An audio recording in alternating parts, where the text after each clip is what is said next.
আপনি যদি জান্নাতের সৌন্দর্য, তার চিরন্তন শান্তি আর রাসূল সাল্লাল্লাহু আলাইহি ওয়াসাল্লামের বর্ণনায় জান্নাত সম্পর্কে জানতে চান, তাহলে এই ভিডিওটি আপনার জন্য। চ্যানেলটি যদি এখনও সাবস্ক্রাইব না করে থাকেন, তাহলে রুহানি ডাকে যুক্ত হয়ে যান, কারণ আমরা আপনাকে কুরআন ও সহিহ হাদিসের আলোকে তুলে ধরি চিরন্তন সত্য। আসুন হাদিসটি শুনি। হযরত আবু হুরায়রা রাদিয়াল্লাহু আনহু বর্ণনা করেন, রাসূলুল্লাহ সাল্লাল্লাহু আলাইহি ওয়াসাল্লাম বলেছেন, নিশ্চয়ই জান্নাতে এমন একটি প্রাসাদ আছে, যার একটি ইট সোনার এবং একটি ইট রূপার। এর গাঁথুনি কস্তুরী, এর মাটি জাফরান এবং এর নুড়ি মুক্তা ও রুবি।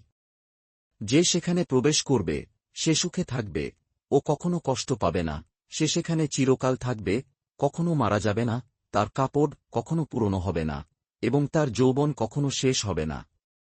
মুসনাদ আহমদ, হাদিস নম্বর ১৩,৩৮০।